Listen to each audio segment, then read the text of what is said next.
¿Qué tal, chicos? ¿Cómo les va? Bueno, hoy vamos a hablar sobre sangre. Bueno, el tema es sangre. La palabra sangre viene del latín sanguis, que significa suave. Antes la gente tocaba las piedras que eran rústicas y luego un día se cortaron trabajando y les empezó a salir sangre. Y tocaban la sangre y ellos la encontraban suave. Entonces de ahí viene el nombre de sangre suave del latín. Bueno, el nombre no lo puse yo. Entonces sangre significa suave. ¿Qué es la sangre? Es un tejido conectivo líquido. O sea, la sangre es una variedad de tejido conectivo. O sea, la sangre es un tejido conectivo especializado. La sangre se caracteriza por circular por los capilares, o sea, circula por las venas y circula por las arterias de todos los vertebrados. La sangre es de color rojo debido a la presencia de un pigmento que se llama hemoglobina, y esta hemoglobina está contenida ¿dónde? Está contenida en los glóbulos rojos. Podemos decir que es un tejido conectivo especializado, ¿verdad? Con una matriz coloidal líquida y tiene una constitución compleja. Tiene una fase sólida, la fase sólida son los elementos formes. ¿Y cuáles son los elementos formes? Los glóbulos rojos o eritrocitos, los glóbulos blancos o leucocitos y las plaquetas. Y también tiene una fase líquida representada por el plasma sanguíneo. También esas fases son también llamadas partes sanguíneas, las cuales se dividen en componente sérico, la fase líquida, y componente celular, la fase sólida. Muy bien. Su principal función es contribuir a la irrigación de todo nuestro cuerpo. Es decir, la sangre circula por todo nuestro organismo, circula por nuestras venas, por nuestras arterias, por nuestros capilares. Sin sangre no se podría vivir. Hoy en día la biología molecular y la ingeniería genética está tratando de obtener sangre artificial, pero todavía eso no se ha logrado. Si tendríamos que mencionar las principales funciones que cumple la sangre en nuestro organismo, y son muchas. Por ejemplo, nos defiende ante las infecciones, o sea, es defensiva hacia nuestro organismo. También la sangre participa en el transporte de nutrientes y de oxígenos hacia la célula. Acuérdense que la sangre descarga anhídrido carbónico en los alveolos pulmonares, se carga de oxígeno y se lo lleva a los tejidos, lleva el oxígeno a los tejidos, tarea muy importante de la sangre. También transporta las sustancias de desecho de nuestro organismo. La sangre también participa en la regulación de la temperatura corporal. También la sangre transporta hormonas, transporta enzimas y también otras sustancias que regulan el organismo. También la sangre, a través de sus plaquetas o trombocitos, participa en el proceso de coagulación y cicatrización de las heridas. Como ven, son muchas las funciones que cumple la sangre, ¿verdad?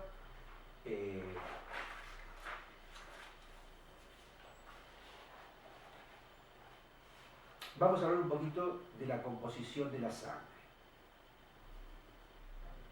La sangre está constituida por células y también tiene un componente extracelular, lo que se conoce con el nombre de matriz extracelular.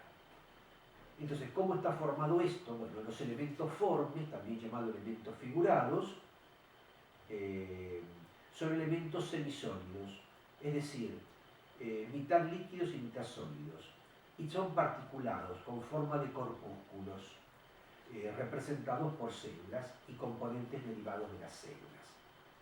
Y después tenemos el plasma sanguíneo, que es un fluido translúcido y amarillento, que viene a ser la matriz extracelular líquida de la sangre.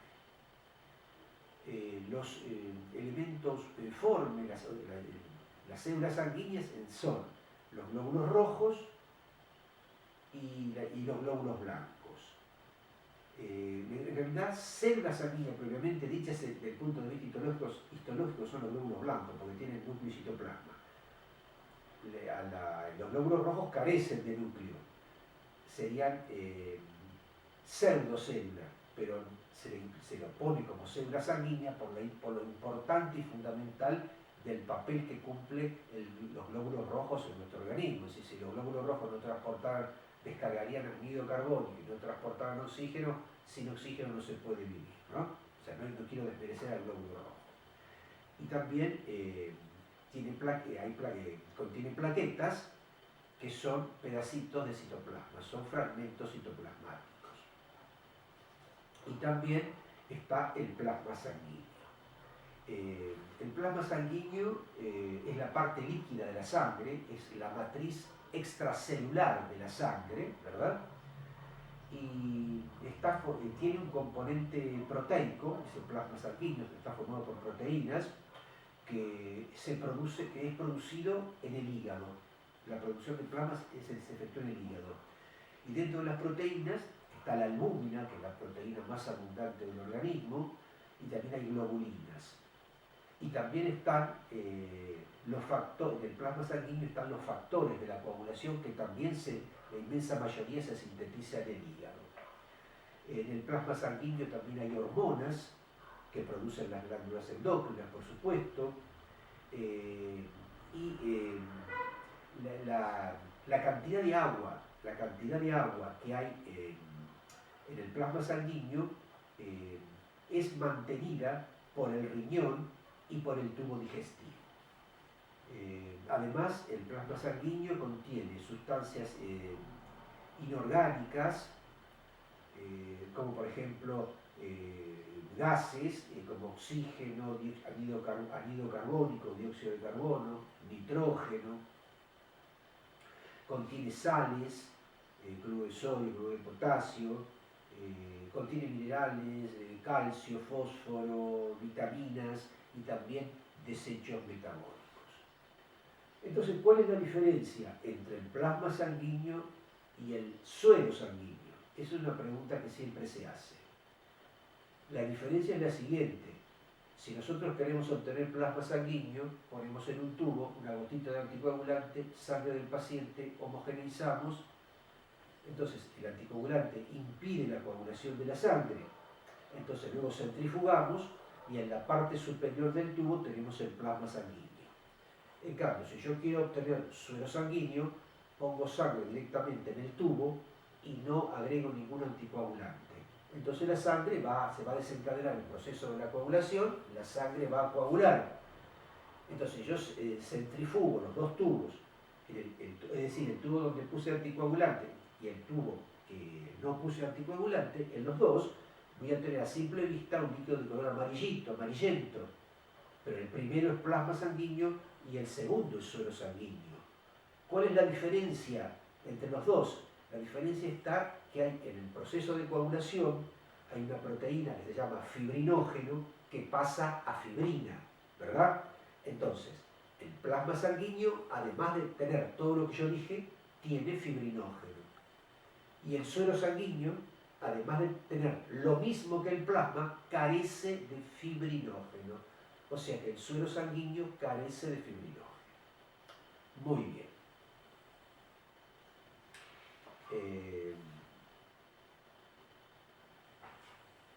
Vamos a hablar un poquito ahora de los glóbulos rojos, también llamados eritrocitos o también llamados hematíes. Son células, ya dijimos, anucleadas,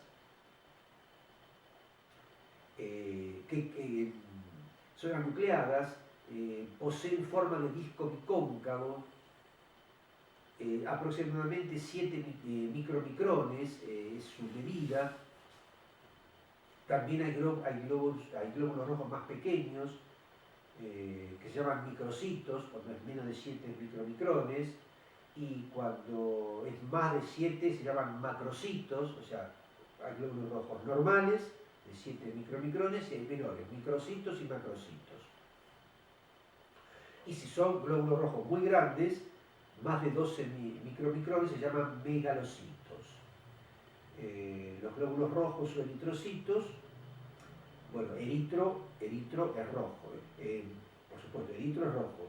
Y la palabra eritrocitos viene del griego y significa bolsa roja, bolsa roja. De la misma manera que sangre del griego y del latín, mejor dicho, más del latín, sangre significa suave, glóbulos rojos, la palabra eritrocitos significa bolsas rojas.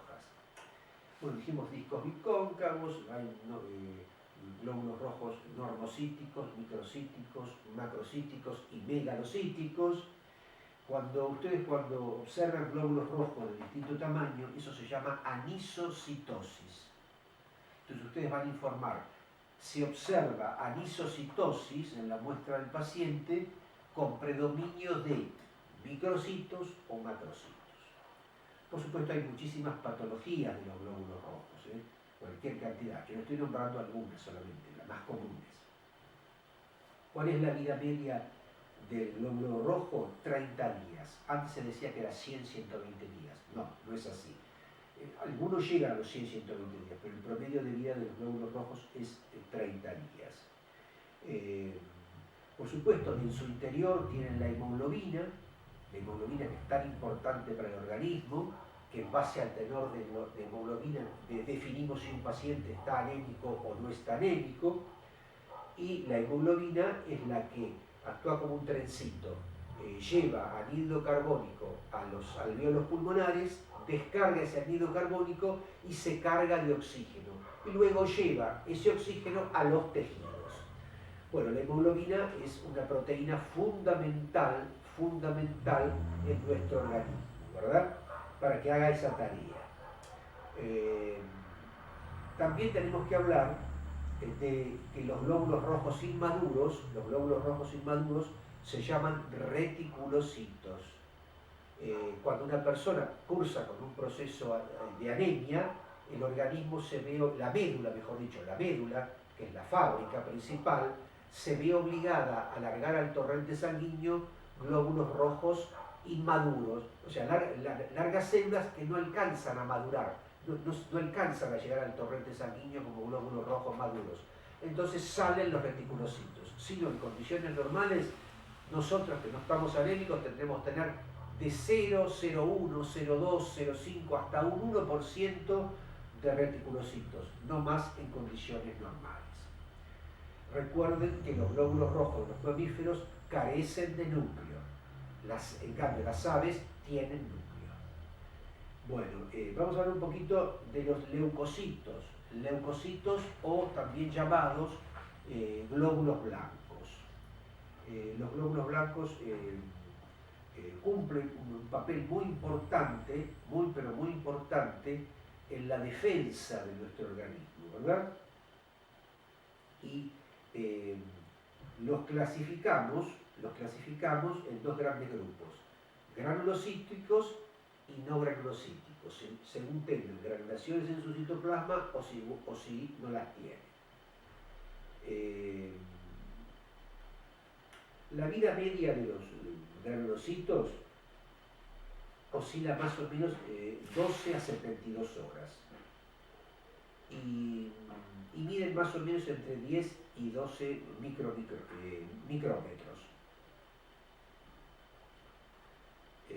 10 a 12 micrómetros. Los neutrófilos, por ejemplo, son los más abundantes en nuestro organismo, ¿no? Los neutrófilos son los más abundantes en nuestro organismo. Generalmente entre el 55 y el 70% de nuestros leucocitos son neutrófilos. Se tiñen con el colorante de Weingauer-Gielsa y tienen la característica de tener un núcleo polilobulado, es decir, todos los neutrófilos tienen un núcleo polilobulado. El estadio anterior al neutrófilo polilobulado, polimorfonucleado, como quieren decirle, se llama neutrófilo encallado, donde el núcleo no está segmentado ni lobulado. Y se dice encallado por la forma que tiene ese núcleo, el núcleo encallado, comparándolo con el callado del palo que lleva el pastorcito que lleva las ovejas. Vieron que la parte de arriba es media redondita así. Bueno, por ese motivo se le puso núcleo encallado, por el encallado del palo que lleva en la mano el pastor de las ovejas. Bueno, después están también además de los neutrófilos, están los eosinófilos. Los eosinófilos, si ustedes los ven en el microscopio o en una lámina para aprender primero, los eosinófilos tienen forma como si fuera el núcleo, como si fuera un anteojo, y está lleno de granulaciones azurófilas. Y también esas granulaciones, por la coloración del Maillon guaiensa, se las ve de color más bien anaranjadas, el eosinófilo. Y después están los basófilos, o sea, dentro de los granulocitos, el primero son los neutrófilos, segundos los eosinófilos y tercero los basófilos. Los basófilos tienen el núcleo prácticamente tapado de granulaciones azurófilas. Prácticamente en los basófilos no se ve el núcleo. Metafóricamente hablando, es como si fuera esa fruta llamada granada. Lo único que la granada son granos rojos, estos son granos azul violáceos. Entonces, repito, dentro de los granulocitos tenemos neutrófilo, eosinófilo y basófilo. ¿Por qué granulocitos? Porque tienen gránulos en citoplasma. Esos gránulos van, cuando entra al organismo un invasor, un agente patógeno o invasor, ellos salen a pelear y liberan enzimas de esos gránulos que van a tratar de vencer al invasor. Generalmente de eosinófilos podemos encontrar entre un 2 y un 5%, 6% como máximo y hasta diría un poquito menos de eosinófilos en condiciones normales. Y de basófilos en un frotis sanguíneo podemos encontrar de 0 a 1% en condiciones normales, por ahí, no más. Pero también en nuestra sangre tenemos células no nucleadas o anucleadas. Bueno, esas células no nucleadas, mejor dicho, perdón, me expresé mal. Me expresé mal. Tenemos células sin granulocitos, perdón. Vamos a empezar de nuevo. Empezamos de nuevo. Ya vimos las células granulocíticas. Ahora vamos a hablar de las células no granulocíticas, las que no tienen granulaciones. Las que no tienen granulaciones son los linfocitos y los monocitos, que carecen de granulaciones. Los linfocitos, generalmente en condiciones normales, hay entre un 24 y un 32% son linfocitos. Los linfocitos aumentan mucho cuando en el organismo hay procesos virales y también cuando hay procesos neoplásicos. Pero también bajan mucho los linfocitos cuando el paciente es inmunodeprimido. El paciente es inmunodeprimido. Bueno, saben que hay dos clases de linfocitos. Unos son los linfocitos B y otros son los linfocitos T. Los linfocitos B están cargados, tienen una misión muy importante los linfocitos B. Tienen a su cargo, los linfocitos B tienen a su cargo la inmunidad humoral. Es decir, ¿qué significa esto? Los linfocitos B segregan anticuerpos. Anticuerpos que van a ir a luchar contra el invasor. Ahora bien, los granulocitos y los monocitos pueden reconocer mejor y destruir al invasor, ¿no? Cuando estos atacan el organismo. Bueno, también tenemos que decir que los linfocitos B producen inmunoglobulinas, que son tan importantes para luchar contra los enemigos invasores. También hay linfocitos T. ¿Qué es lo que hacen los linfocitos T? Reconocen a las células infectadas y las destruyen. ¿Con ayuda de quién? De los macrófagos. Estos linfocitos amplifican o suprimen la respuesta inmunológica global, regulando a la de otros componentes del sistema inmunitario. Y segregan grandes cantidades de una sustancia llamada citoquinas. Y constituyen los T más o menos el 70% de los linfocitos. Ahora los linfocitos T, al igual que los B, es muy importante que tienen capacidad para recordar. Es decir, para recordar, para tener memoria. Así es decir, tienen memoria de algún antígeno que entró al organismo. Es decir, cuando haya una nueva exposición del organismo a ese antígeno, el sistema inmunitario ya lo va a reconocer rápidamente, porque ya lo conocía. Y también hay un tipo de linfocitos que se llaman linfocitos NK, que están programados para matar ciertas células infectadas por virus y también para matar células cancerosas.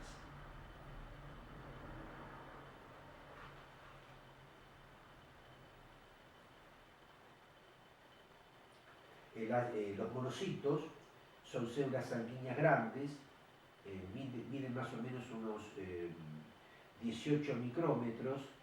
Generalmente hay en nuestra sangre entre un 2 y un 8% aproximadamente. Son células grandes con un núcleo grande, arriñonado, ¿no? Y son grandes peleadores, grandes luchadores, grandes defensores de nuestro organismo, los monocitos, que luego en los tejidos se diferencian en la sangre actúan como monocitos, pero después en los tejidos se diferencian como macrófagos o histiocitos, y ahí sí cumplen un papel muy pero muy importante en la defensa de nuestro organismo.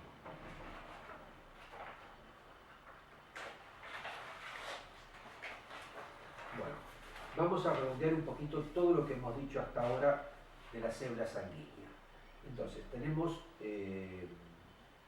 hablamos primero de los glóbulos rojos, hablamos de los glóbulos blancos. Entonces, los glóbulos blancos están los granulocíticos y los no granulocíticos, la serie granulocítica y la serie no granulocítica. La serie granulocítica está formada por neutrófilo, eosinófilo y basófilo, y la no granulocita por linfocito y monocito. Se llama granulocítica porque tiene granulaciones. Muy bien. En una fórmula, si le hacemos a un paciente una fórmula leucocitaria de neutrófilos, más o menos vamos a encontrar entre un 55 y un 70%, de eosinófilos más o menos podríamos llegar a encontrar entre un 1 y un 4%, basófilos poquitos, de poner de 0,5 o menos de 0,5 a 1%, 1,5 como máximo.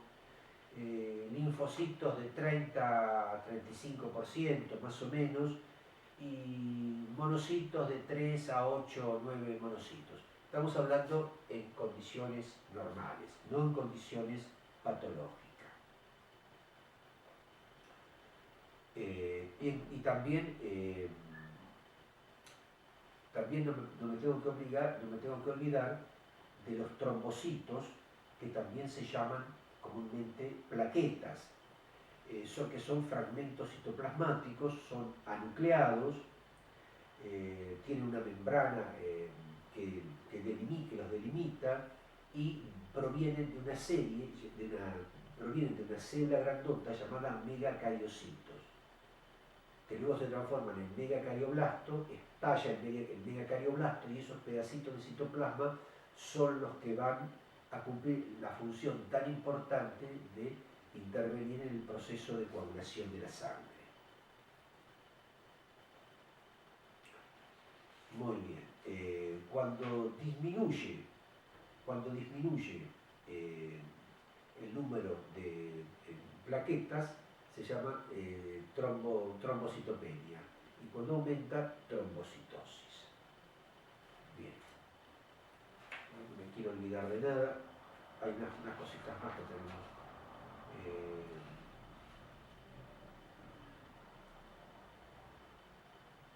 Bueno, ya hablamos del transporte de gases. Bueno, vamos a hablar un poquitito de la fisiología de la sangre, ¿no? Bueno, ya habíamos dicho que la sangre transporta oxígeno, transporta anhídrido carbónico, transporta sustancias químicas, transporta hormonas, transporta nutrientes, es responsable de la homeostasis, también rechaza el trasplante de órganos ajenos como respuesta del sistema inmunitario. Por eso hay que tener mucho cuidado con las pruebas de histocompatibilidad, porque si no la sangre se da cuenta, transporta nutrientes a través del plasma sanguíneo, minerales, todo eso hemos charlado. Después ya charlamos también de la hematopoiesis, de la sangre. Vamos a ver dos palabritas del transporte de oxígeno, también mencionamos algo. Vamos a hablar un poquito de la viscosidad y resistencia de la sangre, ¿verdad? Las células sanguíneas ofrecen, hay una resistencia, vamos a decirlo de otra manera, hay una resistencia. La resistencia del flujo sanguíneo no solo, la resistencia no solo depende del radio de los vasos sanguíneos, o sea, la resistencia vascular se llamaría, sino también de la viscosidad sanguínea. El plasma es casi 1,8 veces más viscoso que el agua. O sea, el plasma es 1,8 veces más viscoso que el agua. Y la sangre entera es 3 o 4 veces más viscosa que el agua. Por lo tanto, además del radio de los vasos sanguíneos, o de la resistencia de los vasos sanguíneos, influye mucho la viscosidad de la sangre. La viscosidad depende en mayor medida del hematocrito. Sería hematócrito, ¿no? Exacto, porque hay sangres más densas y menos densas. Bueno, también dijimos también que una de las funciones muy importantes es el transporte de oxígeno, ¿verdad? El transporte de oxígeno, que ¿se acuerdan que la arteria pulmonar y la arteria umbilical, sacando esas dos arterias, la pulmonar y la umbilical, todas las arterias del organismo, el resto, transportan sangre oxigenada del corazón hacia el resto del organismo, ¿verdad? Y entran al cuerpo a través de las arteriolas y los tubos capilares, donde ahí el dióxido de carbono es consumido.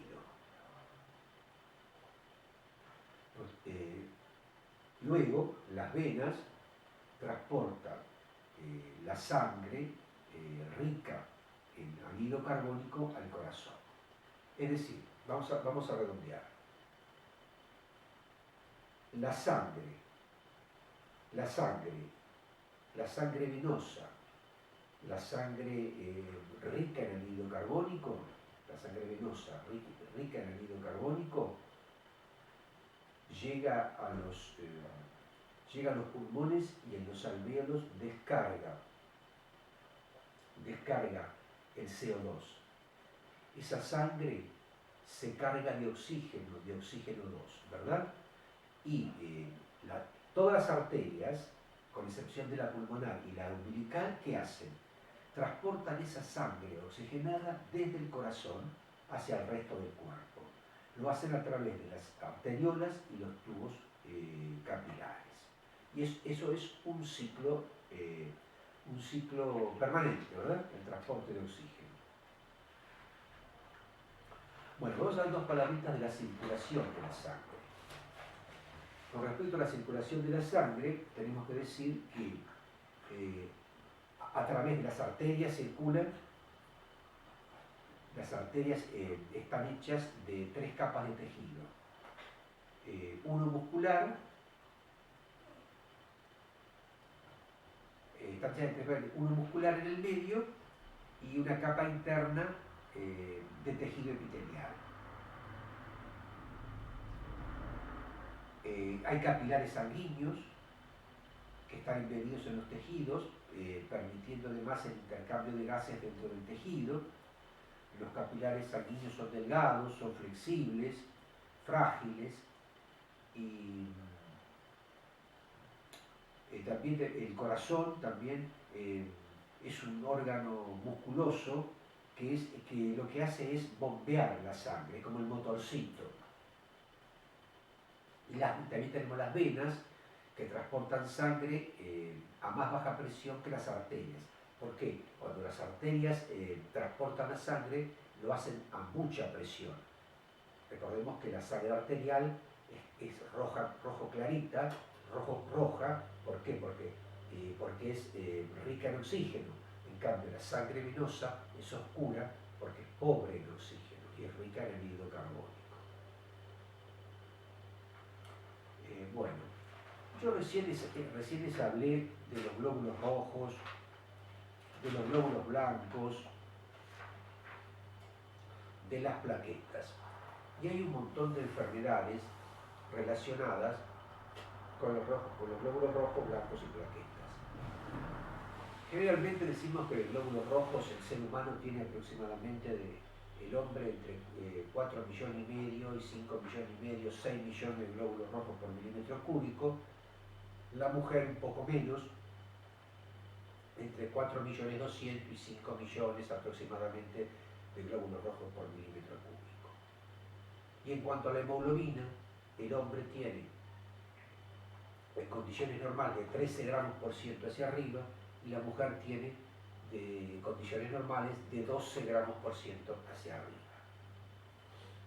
Entonces así, si a un hombre o a una mujer le disminuye el número de glóbulos rojos, disminuye la hemoglobina, entra a un estado patológico que se llama anemia. ¿Qué es la anemia? La anemia es un estado patológico caracterizado por la disminución de glóbulos rojos y o hemoglobina. Cuando yo digo disminución de glóbulos rojos y hemoglobina, o sea, cuando la hemoglobina está por debajo de 13 gramos por ciento en el hombre y por debajo de 11 gramos por ciento en la mujer. Hoy en día los hematólogos prefieren definir a la anemia simplemente como el déficit de hemoglobina. Hay muchísimos tipos de anemias, pero la más común es la anemia ferropénica, la anemia por falta de hierro, pero hay muchísimas otras más. Muy bien, entonces si baja el número de glóbulos,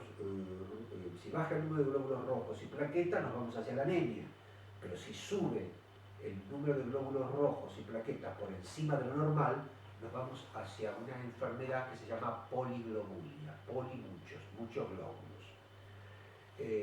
Hay una poliglobulia primaria, que es la policitemia vera, que es una enfermedad muy grave y que si no se controla puede ser mortal, que se caracteriza por una hiperproducción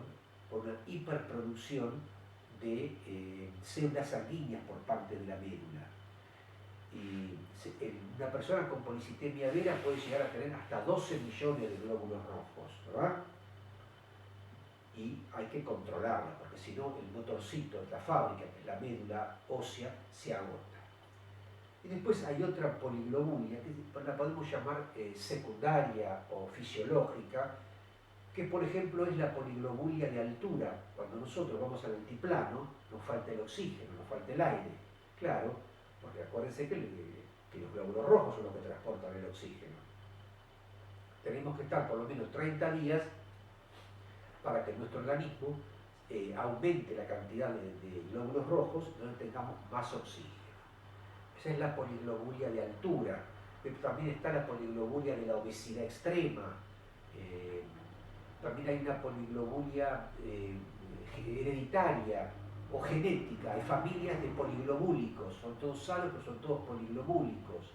También se dice que el estrés te lleva a tener una poliglobulia, el tabaquismo, etcétera, etcétera, etcétera, etcétera. Pero la verdadera poliglobulia peligrosa para la vida es la policitemia vera. Entonces tenemos glóbulos rojos normales, para abajo anemia, para arriba poliglobulia y lo peor puede ser policitemia. Ahora vamos a los glóbulos blancos o leucocitos. Los leucocitos, de la misma manera que eritrocito significaba bolsa roja, leucocito significa del griego o del latín bolsa blanca. Leucocitos, bolsa blanca.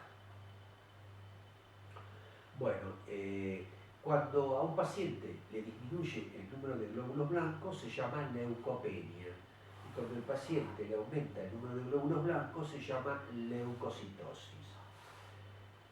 ¿Qué límites tomamos de glóbulos blancos o leucocitos? Y generalmente la bibliografía te dice que entre 4.500 y 10.000, algunos dicen hasta 11.000 glóbulos blancos por milímetro cúbico, nos consideramos dentro del rango normal.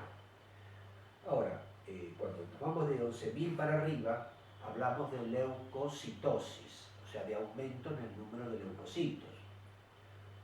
Ahora, si nosotros hacemos un recuento de leucocitos y vemos que el paciente tiene 20.000 o 30.000 leucocitos por milímetro cúbico, empezamos a sospechar una patología que se llama leucemia. Ustedes dirán, ¿qué es la leucemia? La leucemia es una enfermedad maligna que se caracteriza por la proliferación de células neoplásicas. Es decir, se la llama también, metafóricamente hablando, cáncer de la sangre. El origen de la leucemia no se sabe. Unos dicen que son mutaciones genéticas, otros dicen que hay ciertos virus que desencadenan la leucemia. Puede ser, son todas teorías, todavía no se sabe. Entonces, se enferma la médula, y la médula ósea es la fábrica principal de células sanguíneas. Entonces ya salen desde la fábrica células enfermas. Y nosotros en el torrente sanguíneo vamos a encontrar células del paciente. Cuando le sacamos sangre al paciente y miramos el frotis al microscopio, le vamos a encontrar células inmaduras. ¿Cuáles son las células inmaduras? Todas las series, los blastos, ¿no? Y las células inmaduras son más grandes que las células maduras que encontramos en sangre periférica. En las células inmaduras está alterada la relación núcleo-citoplasma. Generalmente el núcleo es más pequeño, el citoplasma es más grande. Bueno, generalmente las células inmaduras se caracterizan por tener núcleos muy grandotes. Y hay muchos tipos de leucemia. La leucemia es una enfermedad que puede ser aguda o crónica. La que te da más tiempo a luchar es la crónica, ¿no? Porque la aguda a veces no hay tiempo. Y hay leucemias, la más común es la linfocitaria, o sea, por proliferación de linfocitos. Pero también hay leucemias monocitarias, hay leucemias granulocíticas, hay leucemias que son una combinación de inmaduros de la serie roja y de la serie blanca. Se llaman leucemias leucoeritropoyéticas. Y también vieron que los monocitos dan origen los monocitos acá. Los monocitos dan también leucemia monocítica. Y también hay un tipo de células que se llaman células plasmáticas, ¿verdad? Células plasmáticas. Y existe también una leucemia llamada mieloma. ¿Qué es el mieloma? Una leucemia a células plasmáticas. Es un estado, repito, la leucemia es un estado patológico, donde la médula sana es invadida mejor dicho, las células sanas, claro, entonces las células sanas se enferman y desde la médula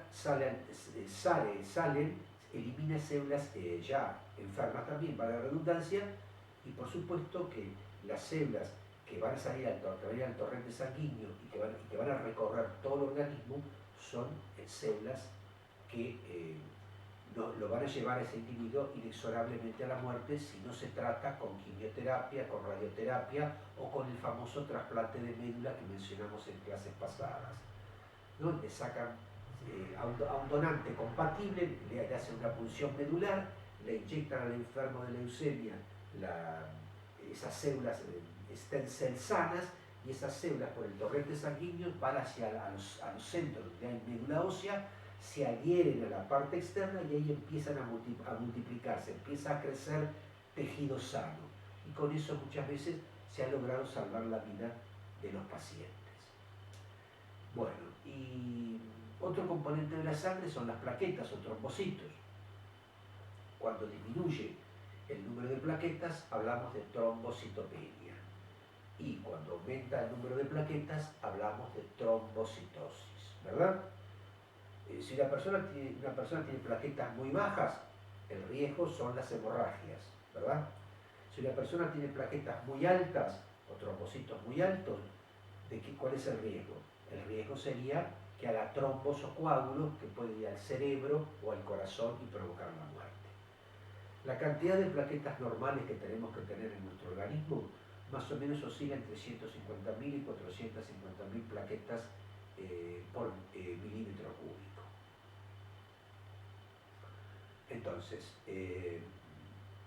resumiendo, la sangre, que del latín significa suave, está formada por glóbulos rojos, blancos y plaquetas, y también por una matriz extracelular que es el plasma sanguíneo. Este plasma sanguíneo dijimos que fundamentalmente es agua, pero también tiene proteínas, sales, minerales, vitaminas, hormonas, productos de desecho del metabolismo. ¿Cuál es la diferencia entre plasma sanguíneo y suero sanguíneo? Que el plasma sanguíneo tiene fibrinógeno y el suero sanguíneo, como el fibrinógeno pasó a fibrina y coaguló, no tiene fibrinógeno. Pero la composición es exactamente la misma. Los glóbulos rojos, ya dijimos, de los mamíferos carecen de núcleo, el estadio anterior es reticulocito. Los glóbulos blancos se dividen en granulocíticos y no granulocíticos. La serie granulocítica son neutrófilos, eosinófilos y basófilos. Los neutrófilos son los más abundantes, son gran peleadores. Los eosinófilos, me olvidé decirle que los eosinófilos aparecen en los cuadros alérgicos. Cuando tenemos cuadros alérgicos y cuando tenemos cuadros parasitarios, aparecen los eosinófilos. Después los basófilos, es el otro granulocito que produce heparina, y los anteriores, los eosinófilos, producen histamina. Repito, los eosinófilos producen histamina y los basófilos heparina con H. Y después los no granulocitos son los linfocitos y los monocitos. Son grandes defensores, los monocitos son los más peleadores de todo el organismo, que los monocitos en los tejidos se transforman en macrófagos, y los linfocitos se dividen en linfocitos B y T. Entonces, los B generan anticuerpos y células plasmáticas, y los T son los que van a matar definitivamente al kill, al asesino al asesino que ha ingresado a nuestro organismo, al invasor. O sea, hay tres tipos de linfocitos, los B, T y los NK. Esos NK son los que van a matar a las células infectadas, donde está el invasor. Bueno, y me quedaría además mencionar que están las plaquetas, los trombocitos, disminuyen las plaquetas, trombocitopenia, aumenta trombocitosis. Cuando ustedes ejerzan la profesión van a ver a qué pacientes le baja el número de glóbulos blancos y plaquetas. Fundamentalmente a aquellas personas que están sometidas por su enfermedad a radiaciones, a tratamiento con radiaciones. y también a pacientes que son sometidos a quimioterapia. Les baja el número de glóbulos blancos y el número de plaquetas, o sea, radiaciones y quimioterapia. ¿Y qué más? Radiaciones y quimioterapia, y también van a ver que van a observar con respecto a los glóbulos rojos, ustedes en el ejercicio de la profesión, ¿qué pacientes van a ver con anemias? Primero, generalmente la anemia la van a ver en las mujeres embarazadas. La embarazada cursa casi siempre con anemia. Y también las personas mayores, más en las mujeres que en los hombres. Y también, cuando ustedes encuentren un paciente con un proceso inflamatorio importante o con un proceso canceroso, cursan con anemia. Bueno, chicos, esto ha sido todo por hoy. Yo les voy a hacer unas preguntas en el seminario sobre el tema. Y ya hemos visto médula ósea, tejido hematopoyético, y hemos hablado un poquito de la sangre, su composición y sus funciones. Bueno, será hasta la próxima clase.